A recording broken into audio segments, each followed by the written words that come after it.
Vou me apresentar. Eu me chamo Eduarda, conhecido como Duda, né? E estou à procura de um relacionamento sério. Eu tenho 30 anos, tenho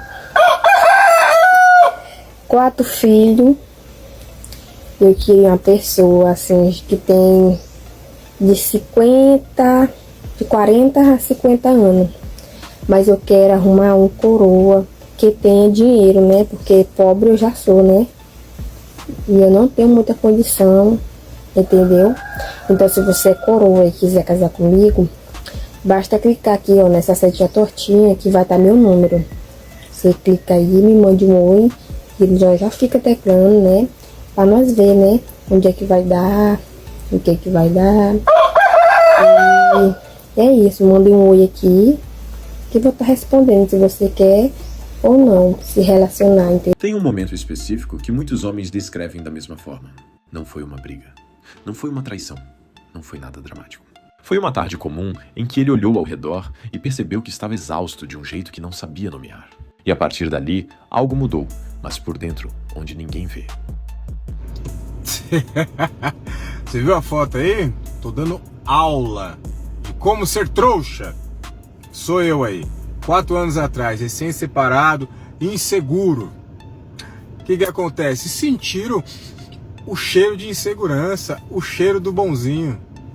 E na época foi eu. Ah, vamos no seu carro, encheram o meu carro de mulher. Fui pra cima e pra baixo, pergunta quem que eu peguei, ninguém. E chegava na balada com elas, nossa, o cara com 4, 5 mulheres. E nada. É trouxa, fui trouxa. De vez em quando eu sou trouxa também, mas uma situação bem inferior a essa, né?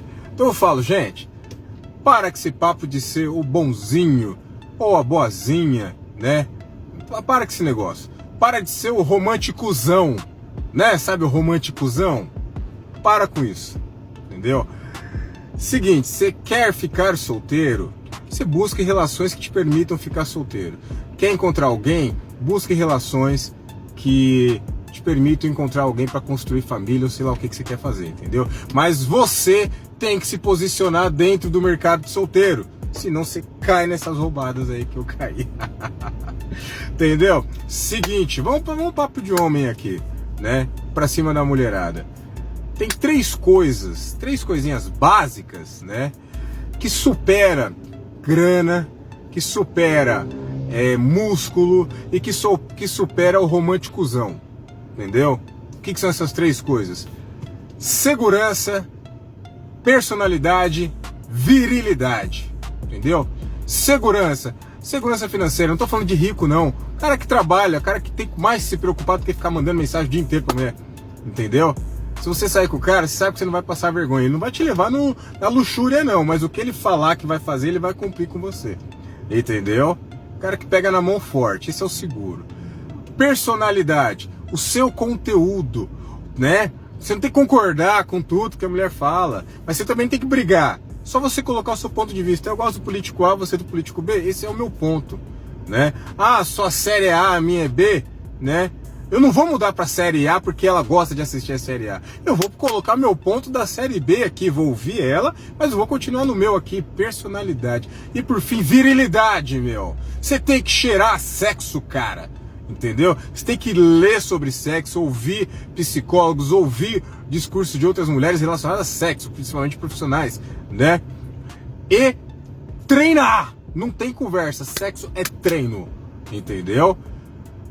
A pessoa tem que sentir o cheiro em você. Não que você vai casar com isso, mas você vai ficar bem posicionado no mercado de solteiro e não vai cair em roubada. Ou pelo menos... A psicologia chama de desgaste acumulado, o processo em que pequenas frustrações repetidas superam a capacidade de adaptação de uma pessoa. Não é fraqueza, é biologia, é limite, é matemática emocional. E quando esse ponto é alcançado, o comportamento muda. Às vezes, de forma tão sutil que a própria pessoa não percebe de imediato. Mas os resultados aparecem cedo ou tarde. Rapaz, é o fim da picada, pô. Antes, os homens... Pare para analisar quantas coisas os homens faziam por um chebil, por uma mulher. Era muita coisa, pô. Era suportar sogro ruim, era suportar sogra interesseira, ter que agradar, que levar buquê e bererê, tudo isso por um chebio, por uma mulher que às vezes ele só podia ver na sala.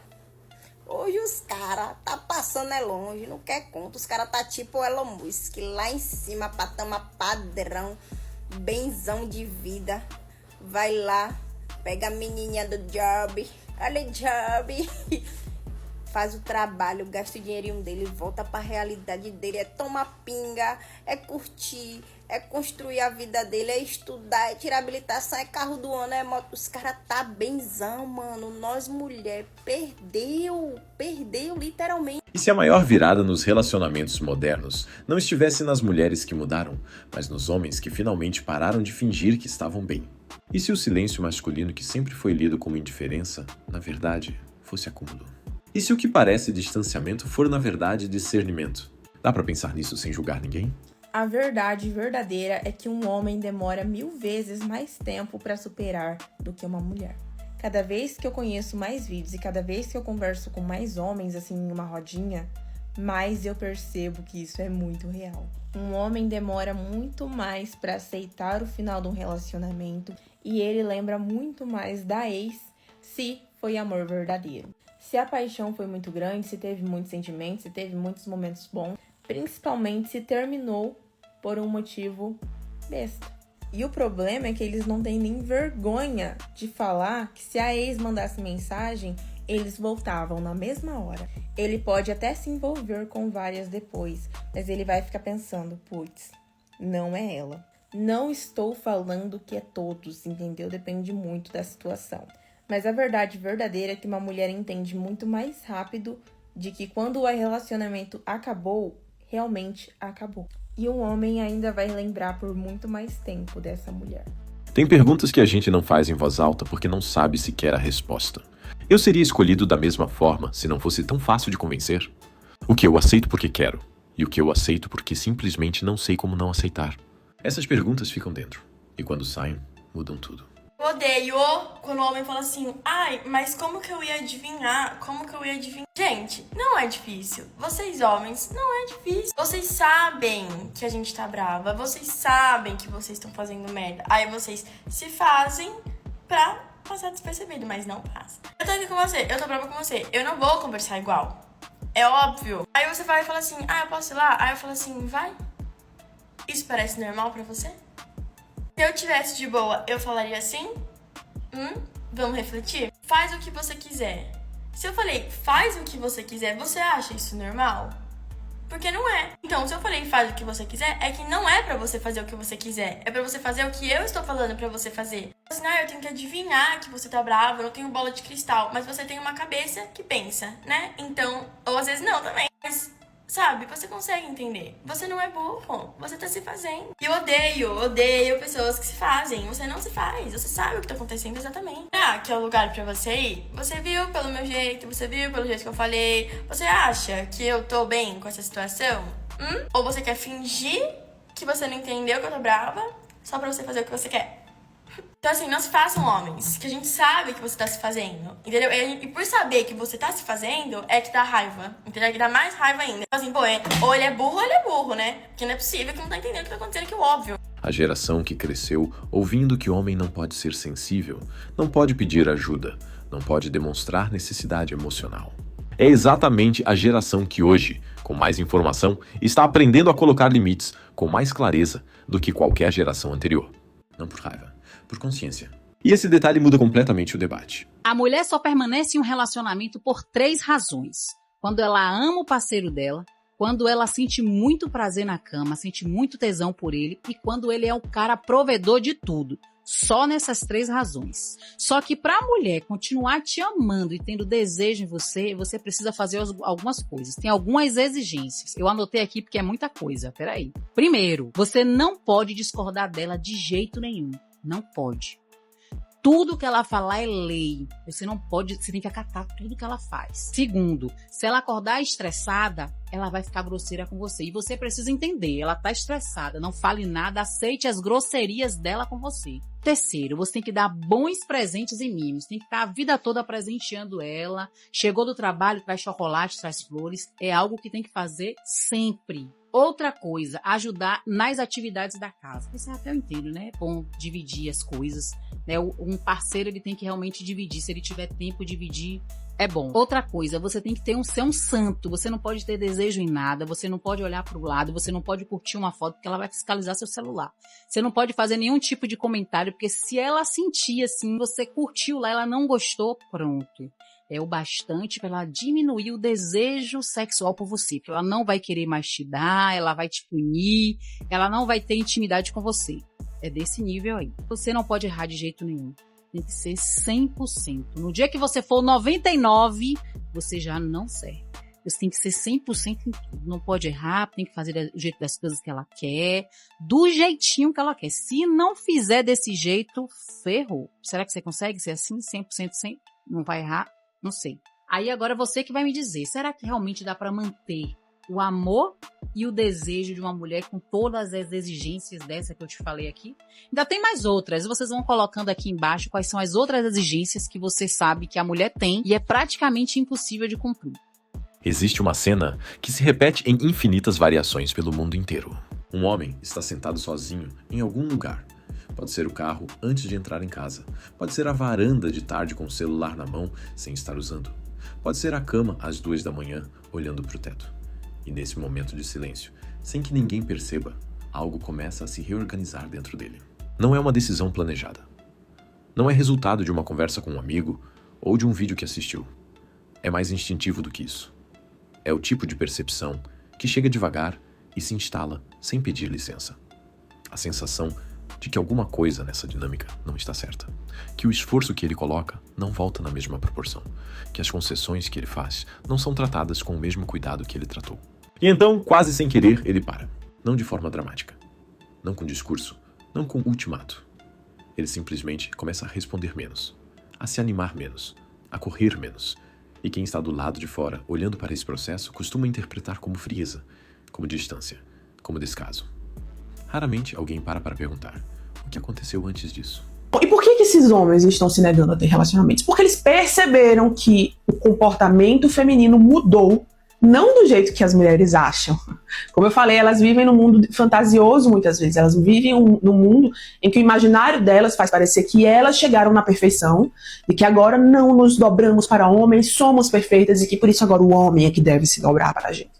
Sem perceber que algo precisa mudar nela para ela ter uma maturidade relacional. E aí, a consequência disso é que mulheres estão se alimentando dessa cultura, buscando homens perfeitos, buscando homens que entreguem tudo aquilo que elas acham que merecem, elas acham que estão aqui. Então elas acham que merecem isso. Mas elas não percebem que na visão masculina, na visão do outro, elas estão aqui. Elas não estão entregando tudo o que eles querem. Então esse homem que está aqui não vai querer essa mulher que está aqui. Porque se ele entrega tanto assim, ele sabe que pode ter uma mulher que entregue tanto quanto ele.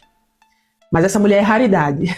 Esse homem também. Então o que é que está acontecendo? As mulheres que estão aqui, por não perceberem o que elas realmente são, elas estão mirando nesse homem e esse homem não quer elas, porque eles sabem o que eles entregam. Então a quantidade de mulheres que não entregam o que exigem cresce cada vez mais. E o que a gente vê, e vai ver cada vez mais, é uma profunda solidão feminina, é uma profunda incapacidade relacional feminina. E essa incapacidade relacional não vem de uma maldade, como muitos homens acabam achando, mas vem de uma impossibilidade de perceber o real, infelizmente. Essa pergunta é o centro de tudo que a gente vai explorar aqui. Porque entender o comportamento humano, qualquer comportamento de qualquer pessoa, exige sempre olhar para o que veio antes. O comportamento presente é sempre o resultado de uma história. E a história dos homens que estão mudando a forma como se colocam nos relacionamentos hoje é mais longa e mais complexa do que parece numa análise rápida. Durante décadas, e em muitos contextos ainda hoje, homens foram ensinados a associar valor pessoal com capacidade de suportar. Suportar pressão no trabalho. Suportar problemas sem comentar. Suportar conflitos sem reagir exageradamente. Suportar dinâmicas relacionais que os deixavam menores, sem nunca dizer que estavam se sentindo menores. Essa narrativa tinha um nome bonito. Era chamada de maturidade, de solidez, de ser o homem da situação. O problema é que suportar indefinidamente sem processar cria um tipo de endividamento emocional interno. A pessoa vai funcionando, vai sendo o que é esperado que ela seja, vai cumprindo os papéis, até o dia em que não consegue mais. E quando esse dia chega, não é com grito, é com silêncio. Agora pensa em como isso se manifesta nos relacionamentos do dia a dia. Imagine um homem que aprendeu desde cedo que demonstrar necessidade é fraqueza, que pedir atenção é carência, que expressar incômodo é ser sensível demais. Esse homem cresce, entra em relacionamentos e leva consigo esse manual invisível de como se comportar. Ele engole insatisfações. Ele aceita dinâmicas que o desconfortam.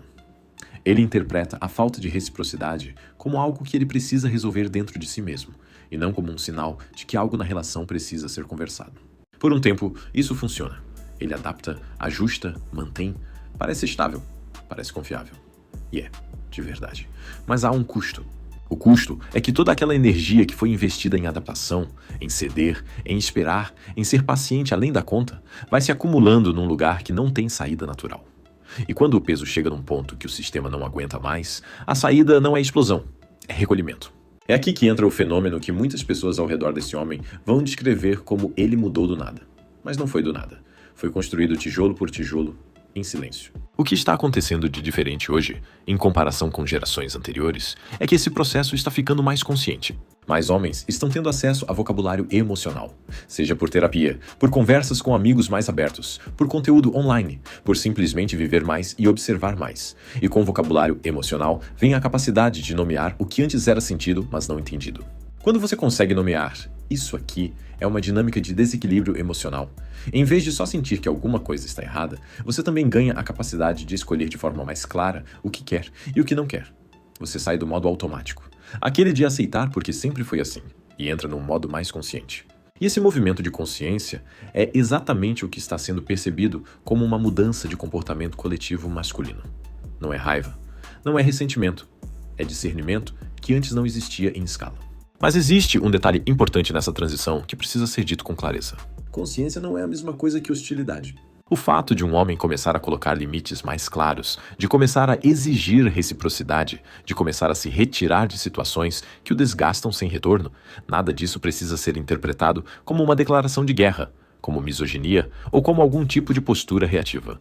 Na maioria dos casos, não é isso. É simplesmente alguém que passou tempo demais funcionando em modo de superadaptação e que finalmente começou a fazer as perguntas certas sobre o que ele de fato quer e merece numa relação. E aqui está o ponto mais interessante de toda essa discussão. Quando homens e mulheres passam pelo mesmo processo de consciência emocional ao mesmo tempo, em vez de ser um confronto, isso pode ser exatamente o que resulta em relações mais honestas, mais simétricas, mais sustentáveis. O problema acontece quando apenas um lado está num processo de evolução e o outro ainda está operando com scripts antigos. É aí que se cria o atrito. É aí que a mudança de um parece ameaça para o outro. Vamos falar sobre como esse atrito aparece na prática. Pensa numa dinâmica que provavelmente você já viu acontecer ou até viveu. Um homem que sempre esteve disponível, que sempre respondeu rápido, que sempre foi o primeiro a ceder em conflitos, que sempre minimizou os próprios incômodos para manter a paz, começa a mudar esse padrão. Começa a demorar mais para responder. Começa a expressar quando algo o incomoda, em vez de engolir. Começa a não fazer planos que claramente não o agradam, só para evitar desconforto do outro. Esse comportamento, analisado friamente, é saudável. É o comportamento de alguém que está saindo de um padrão de autoabandono e começando a se tratar com mais cuidado. Mas como ele é lido por quem está do outro lado, acostumado com a versão anterior desse homem? Muitas vezes como rejeição, como frieza, como ele mudou, como algo está errado. E aqui começa um ciclo que muitos casais e relacionamentos enfrentam sem ter vocabulário para nomear. O crescimento de um sendo percebido como afastamento pelo outro. A mudança interna de uma pessoa criando desequilíbrio na dinâmica que existia antes. Não é culpa de nenhum dos dois, necessariamente. É simplesmente a realidade de duas pessoas que naquele momento estão em lugares diferentes do processo. O que torna tudo isso especialmente relevante num contexto mais amplo é que essa transformação não está acontecendo de forma isolada. Ela está ocorrendo em escala, em diferentes culturas, em diferentes perfis, e por isso está sendo percebida como uma mudança cultural, não apenas individual. A conversa sobre saúde emocional masculina saiu dos consultórios e das rodas fechadas e virou pauta pública. Podcasts, vídeos, livros, artigos, Tudo isso está contribuindo para que homens que antes não tinham nem palavras para descrever o que sentiam agora consigam dizer com precisão: isso aqui me faz mal. Isso aqui não me serve. Eu quero um relacionamento que seja recíproco e não apenas confortável para um lado. E quando essa linguagem se dissemina, o comportamento coletivo muda. Não é uma conspiração, não é um movimento organizado, não é uma resposta reativa a nenhum grupo. É simplesmente consciência se espalhando. E consciência muda padrões. Agora, tem um aspecto dessa conversa que eu acho importante abordar porque é frequentemente ignorado: o papel do tempo. A tolerância tem uma fisiologia própria. Quando você tolera algo repetidamente, sem processamento, sem comunicação, sem ajuste, o que acontece não é que você fica cada vez mais forte para tolerar. Acontece o oposto. A tolerância vai se erodindo. E isso não é fraqueza de caráter, é funcionamento humano básico. Toda vez que alguém engole um incômodo que deveria ter sido comunicado, aquele incômodo não desaparece. Ele se armazena, e o armazenamento tem capacidade finita. Quando a capacidade é atingida, não tem mais espaço para mais um incômodo, por menor que seja. E o menor incômodo seguinte pode ser o gatilho para uma mudança que parece desproporcional a quem está de fora. Esse é o mecanismo por trás da famosa frase que você já deve ter ouvido em alguma forma: eu nunca reclamei de nada e de repente ele saiu por um detalhe. O detalhe não foi o motivo. O detalhe foi a gota que finalmente transbordou um copo que estava sendo enchido há muito tempo. Se tem uma coisa que esse tipo de conversa revela, é que a maioria dos conflitos em relacionamentos não começa com traição ou mentira grande. Começa com pequenas verdades não ditas, acumuladas por tempo demais, até se tornarem um peso que ninguém mais consegue ignorar. A mudança que a gente está observando em muitos homens hoje não é a emergência de um problema. É, na maioria das vezes, o sinal tardio de alguém que finalmente começou a se tratar com o mesmo cuidado que sempre ofereceu aos outros. E isso, por mais desconfortável que seja no processo, aponta para uma direção melhor. Para relações mais honestas, para expectativas mais claras, para afeto que não depende de alguém diminuir para caber. Se esse vídeo fez você pensar em algo que você ainda não tinha nomeado, deixa nos comentários. Não precisa ser longo, pode ser uma frase. O que ficou? E se você acredita que esse tipo de reflexão deveria chegar para mais pessoas, o like nesse vídeo é o jeito mais simples de fazer isso acontecer. Não porque é protocolo de canal, mas porque conteúdo que realmente faz alguém pensar merece ser visto. Até o próximo.